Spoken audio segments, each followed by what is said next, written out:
Voilà, du coup, nouveau live aujourd'hui, on est vendredi 9 juin. Comme je le disais, il y a de ça quelques instants, on a eu de l'action en particulier sur la journée d'hier et ça a affecté les marchés. C'est ce qu'on va voir. On va commencer avec ça. Vous allez voir mon écran dans quelques instants. Normalement, c'est bon. Alors là, on n'est pas sur le bon graphique, on est sur le SP 500. On va aller sur le Bitcoin, puisque voilà, je pense que la majorité d'entre vous, ce qui vous intéresse, c'est le marché des cryptos, et donc forcément, comment s'est comporté le Bitcoin sur la journée d'hier? Donc, comme vous pouvez le voir, le Bitcoin a décroché sur la journée d'hier. On a pris quoi? Si on prend des plus hauts et qu'on prend le plus bas, une journée à moins 5%, avec une clôture à 101 500 dollars. Et puis aujourd'hui, on s'est repris, hein. On était un petit peu plus haut tout à l'heure, où on était à plus de 105 000 dollars. On est maintenant à 104 300 dollars. Donc, pour faire assez simple, vous pouvez voir qu'en l'espace de 24 heures, on a récupéré les niveaux où nous étions hier avant le drama, ou du moins avant que ce drama explose au grand jour. Alors, pour ceux qui ont loupé l'information, il faut savoir que Donald Trump et Elon Musk, on peut dire que c'est assez tendu. Je pense pas qu'ils vont passer du temps ensemble très prochainement, que ce soit à Washington, en Floride, ou je ne sais où, comme de bons copains, comme on avait pu voir ces derniers mois, et notamment en 2024, puisque voilà, il s'est passé pas mal de choses. J'en ai fait une vidéo, donc je vais pas revenir là-dessus. Si ça vous intéresse, j'ai partagé une vidéo, elle a été partagée il y a quelques heures.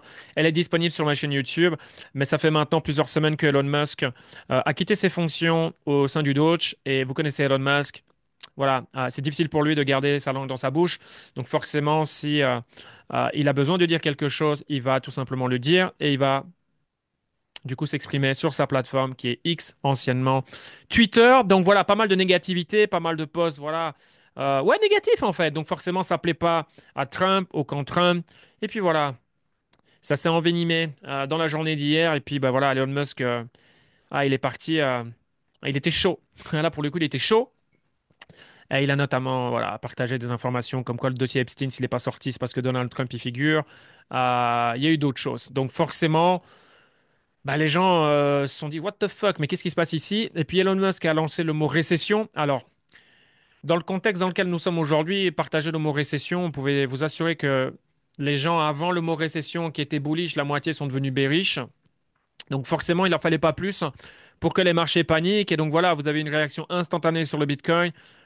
SP 500, Nasdaq, pareil, hein. Au final, regardez, on a une journée rouge sur le Nasdaq, journée rouge sur le SP 500. Par contre, ce qui est intéressant, c'est la volatilité. Elle avait fait plus 4, plus 5% sur la journée d'hier, mais on était resté en dessous du niveau 20, donc très intéressant. Et aujourd'hui, regardez, moins 9%.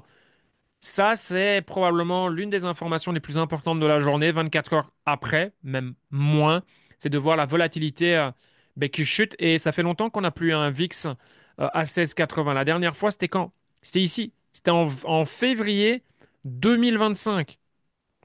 Ça remonte à un petit moment. Donc, super intéressant. Et encore une fois, les marchés, comme souvent ces dernières semaines, après un drama, on peut le dire, hein, un événement négatif où les marchés sont affectés, boum, 24 heures plus tard, on récupère les niveaux où on était avant le drama. Donc, ça, c'est super intéressant. Encore une fois, c'est signe d'un marché qui est haussier.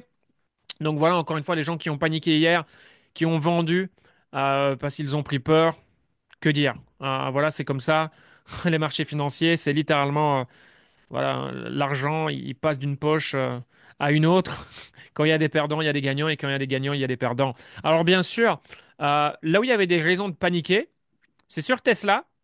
Je pense que Tesla, ça doit intéresser quelques personnes qui sont sur le live. Donc je vais en parler très rapidement, puisque Tesla, en revanche, là, je peux comprendre. C'était costaud. On a eu une journée, je pense, de mémoire à moins 14%. Donc Tesla a vraiment bien décroché. Bon, ça fait déjà plusieurs jours, hein. Le stock ne fait pas grand-chose. Mais effectivement, on a pris quasiment moins 15% suite à ce drama Trump-Elon Musk. Ce qui est inhabituel, hein, pour un stock comme Tesla de perdre de 15% en une seule journée. Je crois que ça arrivait moins de 5 fois dans son histoire. Quelque chose comme ça. Donc voilà. Et puis aujourd'hui, pré-market, on avait repris plus 6 et au final, regardez, on est maintenant à 295 dollars l'action. En ce qui concerne Tesla, le seul petit couac sur du court terme, c'est qu'il s'est déjà mis les démocrates à dos de par son position dans le Doge. Certaines déclarations politiques également, même si ça s'est calmé, hein. Ici aux États-Unis, je pense en Europe, pareil. C'est des choses sur lesquelles je suis revenu ces dernières semaines. et que ce que j'avais dit pour ceux qui s'en souviennent, que tout ça, voilà, on va passer à autre chose. Mais voilà, quand on est dedans, c'est toujours la même chose sur les marchés. Les gens sont toujours trop émotionnels, sont toujours trop dans les excès, et dans les deux sens, hein, que ça soit négatif ou positif. Il faut donc faire attention. Et le but en tant qu'investisseur, c'est de pouvoir ben, tirer avantage de ces comportements excessifs dans un sens ou dans un autre. Aujourd'hui, on peut voir que voilà, ça s'est calmé. Ceci dit, voilà, ceux qui sont vraiment à fond démocrates, etc. Bon, ok. Le petit quoi que je voulais mettre ici en avant, c'est que là, avec Trump, tu te mets potentiellement le camp républicain à dos. Donc en fait, tu te mets tout le monde à dos. Donc ça, c'est pas forcément une bonne nouvelle forcément pour Tesla, d'autant plus qu'ici, le nouveau service qui va être lancé, Robotaxi, bref, j'en ai déjà parlé à de multiples reprises. Ça va démarrer d'ici, bah, je pense, la semaine prochaine ou dans 2 semaines. Bref, peu importe.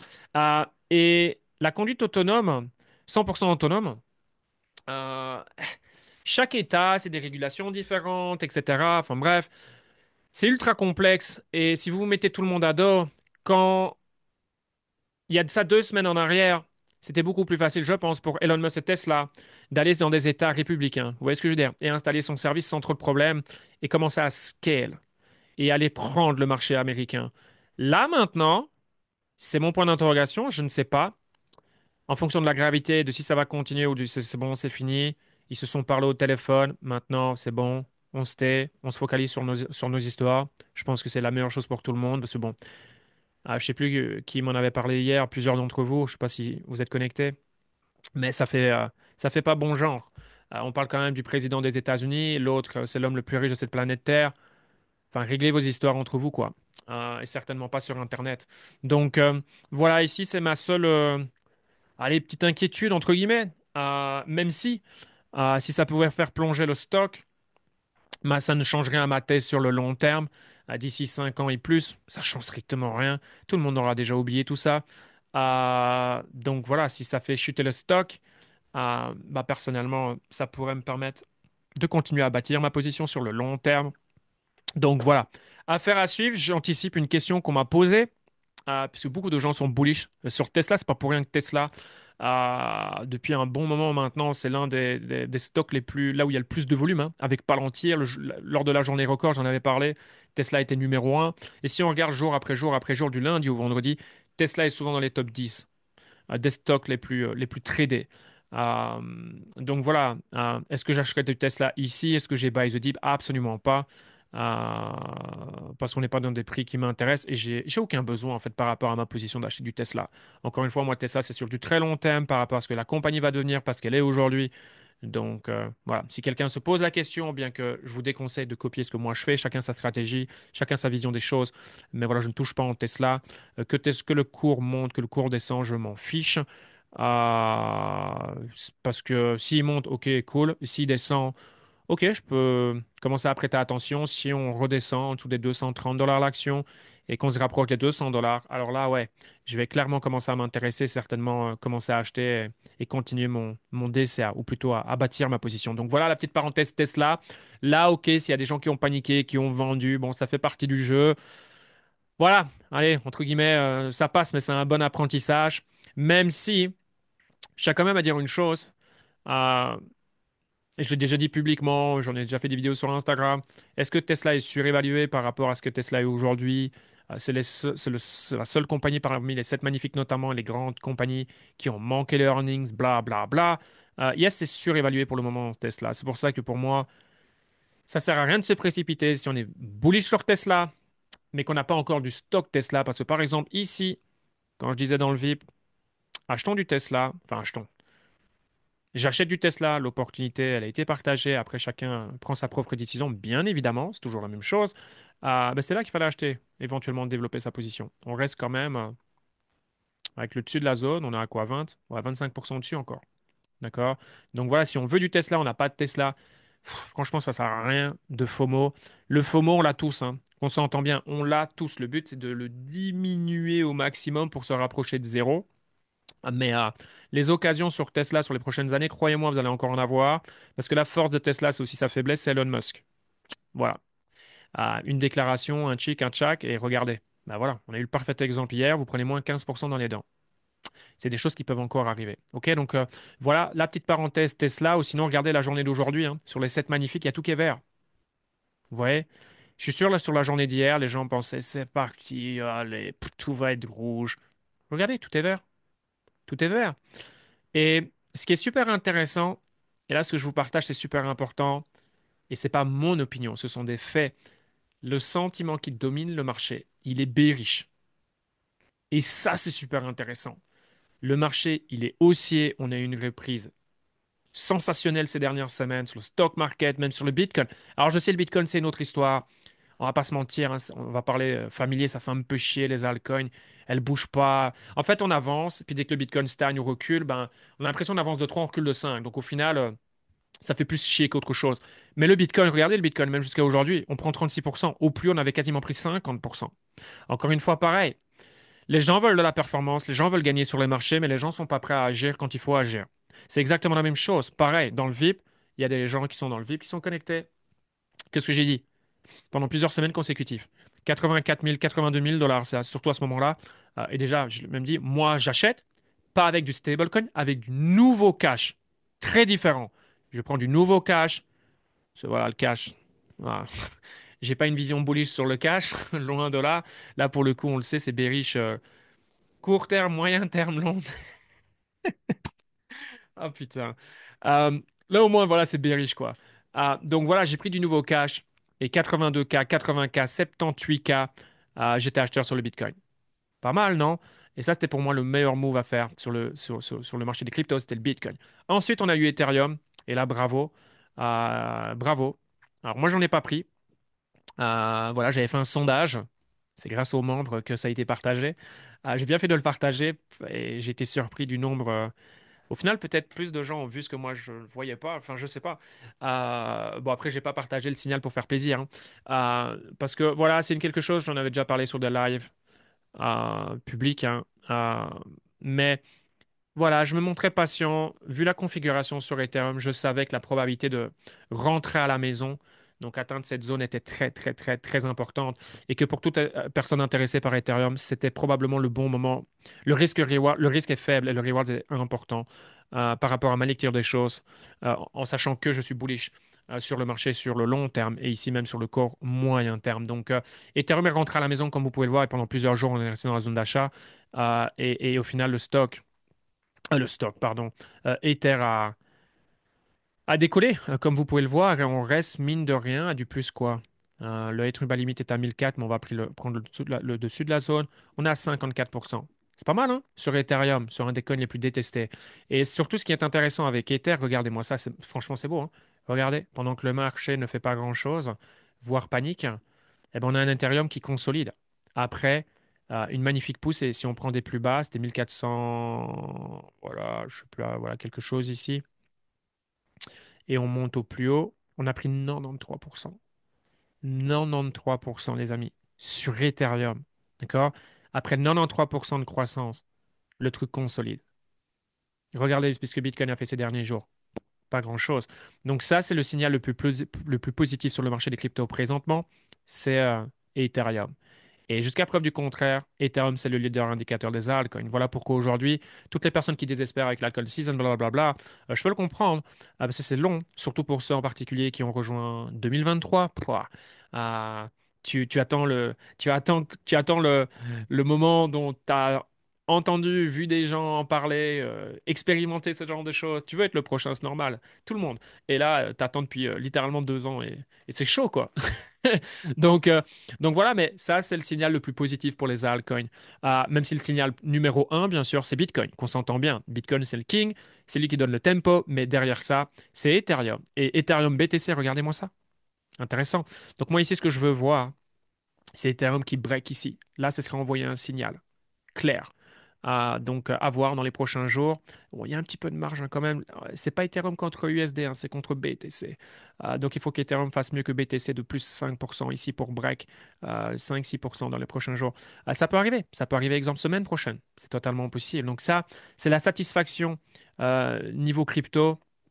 Ouais, c'est beaucoup plus propre que du Solana. Même mon ami Sui, regardez, Sui, ça pue, hein. On m'avait posé la question début de semaine, je pense. Je pense que c'était début de semaine. Ici. Je pense que c'était sur le live VIP. Donc, ouais, je pense. Donc, on m'avait dit, oui, c'était un live VIP. Est-ce que c'est intéressant de DCA? Et j'ai dit non. Non, déjà, premièrement, le signal, il était ici. Ça, déjà, c'est la première des choses. Maintenant, je peux comprendre chacun sa stratégie. La personne qui pose la question, je ne sais pas s'il a déjà une position, quelle est sa moyenne de prix, ce qu'il voit, ce qu'il recherche. Parce que voilà, quelqu'un qui achète du SUI ici, dans l'optique de faire un x2, bah, il a des raisons de le faire. Parce que si le marché poursuit sa hausse, c'est de fortes probabilités. Elles sont vraiment très, très, très, très, très, très, très, très importantes pour que ce que la personne recherche, elle l'obtient. Donc voilà, c'est pour ça que c'est toujours lié à ce qu'on recherche. Mais ceci dit, vu la configuration, j'ai dit quoi? Dans le chat, dites-le. Pour ceux qui étaient attentifs ou qui étaient sur le live ou qui ont regardé en rediffusion, j'ai dit techniquement, non, je ne ferai pas de DCA ici.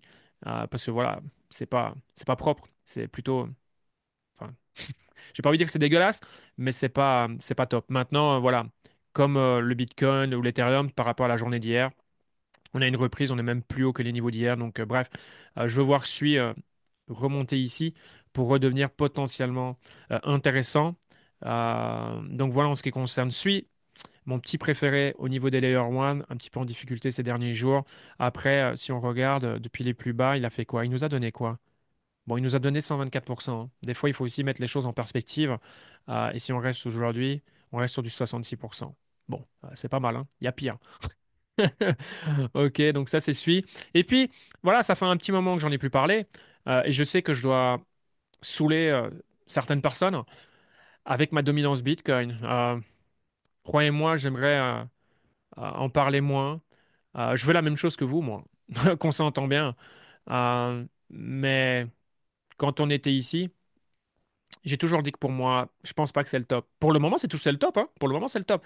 Mais regardez comment la Bitcoin dominance, elle s'est repris. Et là, clairement, c'est aussi, hein. Moi, je vois la dominance clairement poursuivre ça. Surtout dans la configuration dans laquelle là, on est aujourd'hui avec ce qui s'est passé. Alors là, je suis quasiment sûr à 90%, la dominance Bitcoin, elle va continuer à progresser à la hausse. Et on va aller chercher de nouveau plus haut. Donc, ça veut dire quoi? Bah, ça veut dire qu'il vaut mieux avoir du Bitcoin dans son portfolio que des altcoins. Et il vaut mieux que Bitcoin soit la crypto la plus représentative de notre portfolio. Encore une fois, ce n'est pas un conseil d'investissement, ça dépend de ce que vous recherchez, de votre portfolio, bla bla bla. Mais pour une grande majorité des gens, c'est comme ça que le portfolio, selon moi, doit être constitué. Risk, reward. D'autant plus que il faut l'accepter, on est sur un cycle qui est complètement différent, drivé par les institutionnels et jusqu'à aujourd'hui, principalement, cet afflux de liquidité, où est-ce qu'il va? Il va sur le Bitcoin. Alors certains vont me dire, et t'as vu BlackRock, ils sont en train de vendre des BTC pour acheter de l'Ethereum. Yes, bah, tant mieux, c'est un signe positif. Mais aujourd'hui, il n'y a pas que BlackRock. On parle que de BlackRock parce que c'est l'ETF Bitcoin le plus successful, qui bat tous les records. Ok, c'est cool, hein. On prend, bien évidemment. Mais voilà, les institutionnels de manière générale, c'est Bitcoin et quoi? Si vous êtes VIP, guys, come on. Quel est le narratif? Pour moi, un des plus intéressants maintenant, c'est les compagnies qui adoptent le Bitcoin. Voilà, hors microstratégie. Voilà, je suis pas là pour parler de microstratégie. Pour moi, microstratégie, voilà, ce qu'il y avait à faire, c'est fait. Maintenant, c'est de se focaliser sur d'autres entreprises. Et ce sont ces entreprises qui sont, selon moi, il faut les voir comme des altcoins. Voilà. C'est comme ça que je vois les choses. Euh, il y en a plusieurs. Pour moi, c'est des altcoins. Certains diront des shitcoins. Je suis OK avec vous. On peut parler de shitcoin. Encore une fois, je ne suis pas là pour me marier à ces boîtes. C'est simplement des Bitcoin leverage. Et ça bouge directement lié au Bitcoin. Donc, si on est plutôt bon à voir la tendance sur le Bitcoin, on peut aller faire de l'argent sur ces boîtes. Donc, voilà pourquoi je les suis en particulièrement en ce moment. Ça, c'est ma lecture des choses. Donc voilà, pour les cryptos, ça fait un petit moment, j'ai pas regardé l'or. Je viens d'y penser maintenant. On est à 3003. Ok, en ce qui concerne l'or, il y a des compagnies minières qui commencent petit à petit à m'intéresser, qui sont dans des configurations qui deviennent intéressantes en ce qui concerne l'or. Voilà, mais qui peuvent donner plus de performance hein, que l'or lui-même. Donc voilà, j'ai noté quoi ici? Ah oui, Robinhood! Mon action, ben, on peut l'appeler mon action préférée, l'action en tout cas la plus importante de mon portfolio. On a clôturé à quoi? 74,88. Bingo! Post 74,50. Bon, pourquoi je vais parler de Robinhood? Peut-être vous avez vu mon réel sur Instagram où je l'ai mis dans le canal Telegram de mémoire. Euh, c'est les grands jours dans Oh, je dois bientôt partir, moi. Ah non! Ah oui, non, ça va. Putain, j'ai eu peur. C'est dans une heure. Dans moins d'une heure, on va savoir si Robinhood va être introduit, va être intégré au SP500. Bah, c'est 50-50. Forcément, j'ai toujours tendance à être bullish. Ça pouvait déjà se passer le mois passé. C'est pas passé. Je pense que si ça passe pas cette fois-ci, ça passera la fois prochaine. Mais moi, je veux que ça passe maintenant. Bon, vous vous doutez bien que le marché se fiche de ce que Pierre souhaite. Mais à voir, ça peut être un grand moment pour Robinhood. Coinbase a été introduit le mois dernier et Coinbase a pris 25%. Vous pouvez voir, Robinhood est dans une configuration plus que haussière, avec des bons volumes. Donc ça, c'est ce qu'on veut voir. Il y a du volume, donc ça, c'est très très bien. Donc là, bah, curieux, hein. Pour moi, ça va être quitte ou double. Donc on a eu notre breakout ici à 67 dollars. Donc ça avait été partagé. Donc voilà, j'ai remis. Ça me fait sourire, mais j'ai remis une couche. Euh, ouais, franchement, avec Robin Hood, voilà. Mais voilà, high conviction. Voilà, on peut y aller tant qu'on gère son risque. Voilà, et qu'on sait ce qu'on fait. Petite parenthèse, j'ai une tolérance au risque très, très, très, très, très importante. Donc voilà. Et donc on va voir. Ici, pour moi, c'est simple. Le Sales the News Event, c'est une possibilité, hein, quand même, 20-30%. Maintenant, si Robinhood intègre le SP500, il y a quand même 70-80% de chances que le lundi, euh, on poursuit la hausse et on commence à se rapprocher des 100 dollars. Et le plus haut IPO high, 85,23 $, on aille le chercher. Donc voilà, je suis curieux de voir. En revanche, si pas d'intégration SP500 le lundi, à mon avis, on revient ici. Voilà, c'est ce que je pense. On va revenir ici. Donc voilà, à voir en ce qui concerne le Robinhood. Que vous ayez du Hood ou pas dans votre portfolio, c'est toujours bon pour les cryptos quand vous avez une compagnie qui intègre le SP500. C'était bon. Regardez, moi, j'ai plus d'actions Coinbase. J'ai fait mon argent avec Coinbase. OK, cool. Je suis content parce que je suis bullish crypto. Vous voyez ce que je veux dire? Donc, c'est toujours des bonnes news comme euh, Circle. Circle qui a été introduit hier. Alors, c'est souvent des attrape-nigo. Après, c'est lié aux conditions du marché. Là, c'est la folie. C'est la folie. Voilà, moi, personnellement, voilà, j'ai pas touché à ça. J'ai simplement rajouté dans ma watchlist.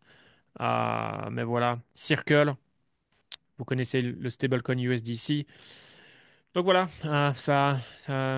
son arrivée en bourse est arrivée hier. Donc voilà, on est à 107 dollars l'action. Putain. Voilà, moi, personnellement, je touche pas à ça ici, mais ça va m'intéresser de suivre dans les prochains jours, dans les prochaines semaines. Bien évidemment, ça sera lié aux conditions du marché, bien sûr, et fort probable que la performance soit liée quand même au marché des cryptos. D'accord? Donc voilà également que je voulais vous parler. Et puis pour terminer, et puis je vais regarder un petit peu s'il y a des questions dans le chat. Le sentiment, je vous l'ai dit, je vous le répète, il est bearish de manière assez générale, et ça me plaît, parce que la majorité des fonds euh, sont sur le côté en cash en fait, comme des cons. Et ça, c'est cool. Ça, c'est cool.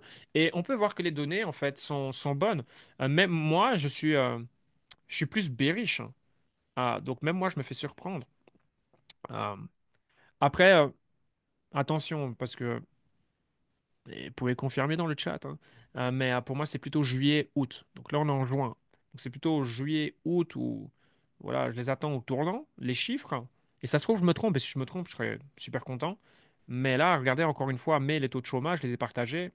Résultat 4,2, c'était ce qui était attendu et c'est ce qu'on avait eu juste avant. Good news. Ensuite, les emplois non agricoles, super important pour la Fed. Résultat 139, attendu 125. Réaction d'emploi légèrement au-dessus des attentes. Voilà. Mais par contre, en ralentissement par rapport au mois précédent. Mais ça reste OK dans le contexte, dans l'environnement dans lequel on est. Donc, bref, encore deux signaux ben, intéressants pour la Fed, de quoi rajouter de la pression sur Jérôme Powell.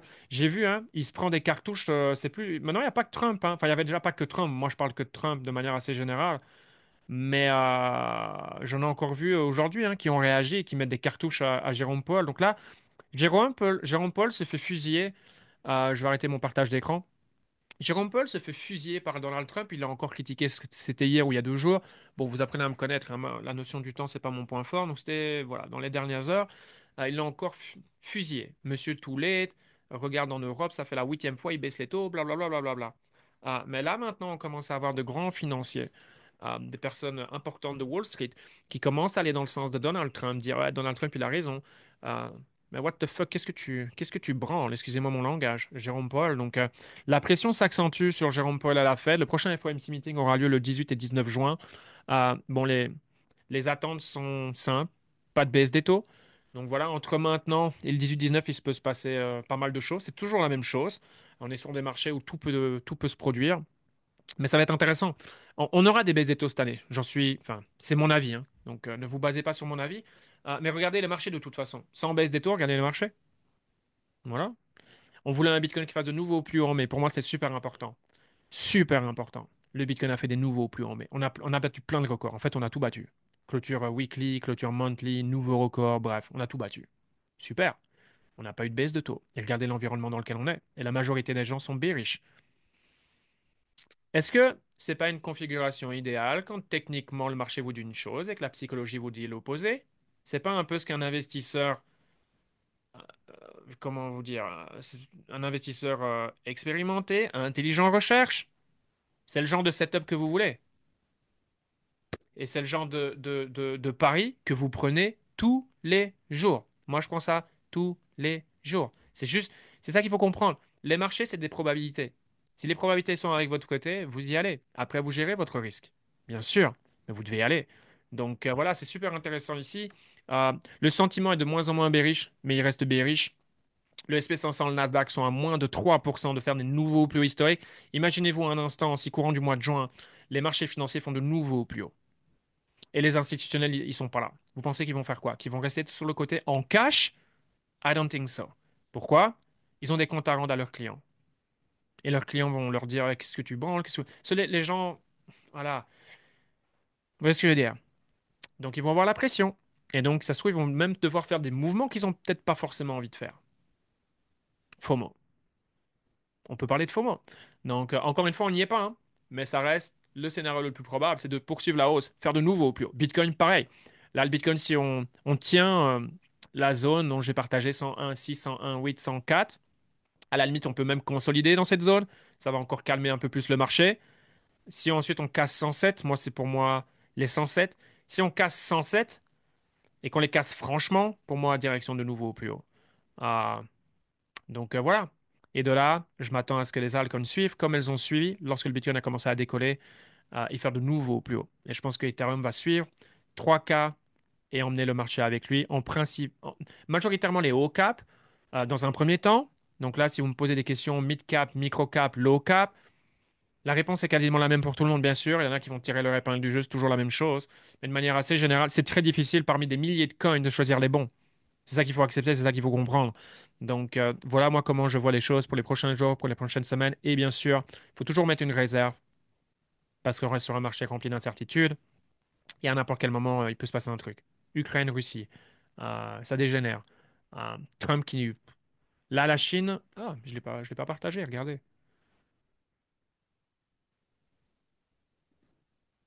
Allez hop, here we go. J'ai le plaisir de vous annoncer que le secrétaire au Trésor, Scott Bessent, le secrétaire du commerce, Howard Lutnick, bref, les représentants trade des États-Unis et l'ambassadeur Jamieson Greer, bref, je ne sais pas si je le dis correctement, euh, meeting, rencontreront à Londres, donc c'est pas en Suisse cette fois-ci, ils vont à Londres, bah ouais, pourquoi pas, à Londres le lundi 9 juin avec les représentants de la Chine pour un deal. The meeting devrait bien se passer. Thank you for your attention to this matter. Alors forcément, c'est de la communication. Ils se sont eu en appel cette semaine. Trump a dit que ça s'était bien passé. Est-ce que c'est vrai? On n'en sait strictement rien. Mais donc voilà, si le 9 juin ça se passe bien, les marchés risquent d'apprécier l'information. Les marchés risquent, fort probable, de continuer leur hausse et donc de se rapprocher des nouveaux au plus haut. À partir du moment où on fait des nouveaux au plus haut, pour moi, la bascule, elle vient. Et avoir les marchés financiers, les marchés, la bourse, hein, ok, stock market qui pump, qui fait de nouveaux au plus haut, c'est bon pour les cryptos. Automatiquement. Donc, c'est ça qu'il faut comprendre. Donc, voilà un petit peu ce que je souhaitais vous partager. Ça fait, allez, une petite demi-heure de live. Donc, je vais regarder un petit peu les questions dans le chat et puis ensuite, on pourra clôturer ce live. Je vous souhaiterais un excellent week-end. Et puis, moi, je vais aller me focaliser sur un live et suivre d'ici 30 minutes les annonces au niveau des compagnies qui vont intégrer le SP500 en espérant que ça soit Robinhood. Là, pour le coup, je vais être un petit peu égoïste. Les autres compagnies concernées, je m'en fous. Le Royal, ce qui compte, c'est moi, mes clients, ceux qui ont du Robinhood dans leur portfolio, parce que je pense que ça peut être plutôt cool pour le stock à l'ouverture lundi. Question par rapport à deux cryptos. Storage. Philcoin et Walrus. Je suis déjà positionné sur Philcoin. Serait-il mieux que je switch sur Walrus pour l'éventualité de meilleurs profits? Euh, Tu vois, c'est des questions auxquelles je n'aime pas spécialement répondre, mais je le fais quand même. Mais voilà, c'est à toi de prendre une décision. Je pense que ici, naturellement, Walrus a plus de potentiel que Filecoin. Voilà, pour faire super simple.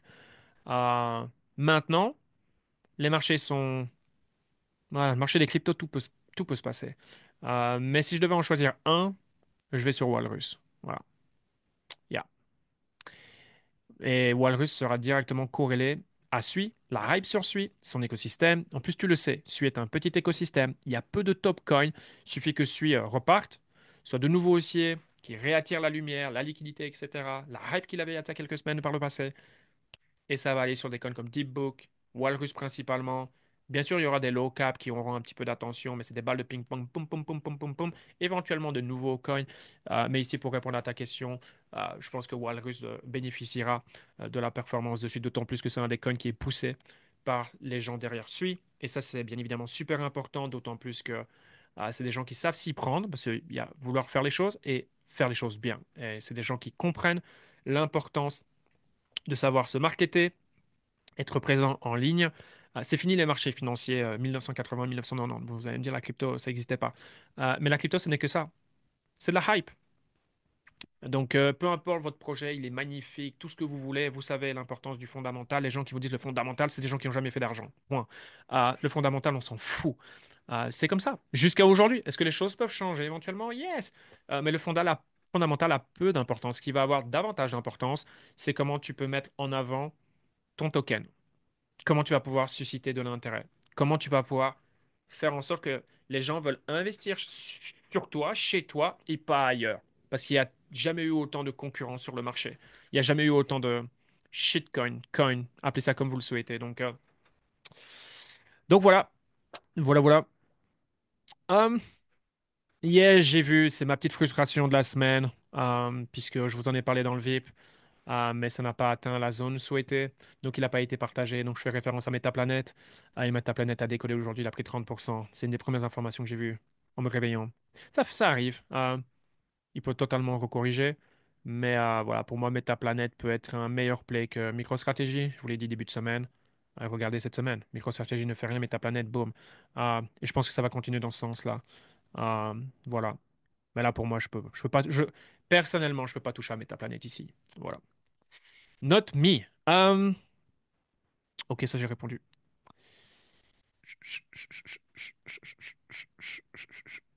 Ouais, bah écoute, alors si on pense pareil, ça peut éventuellement t'aider à prendre décision. Non, je suis pas positionné sur Circle. Non, non, non. Non, non, non, Samy. Et je pense que tu es un membre VIP, donc si je suis positionné, je l'aurais partagé dans le canal. Donc, pas de partage, pas de position. Aussi simple que ça. Je le suis, voilà. On en a discuté vite fait mardi. C'était mardi ou lundi le live, je sais plus. Bref.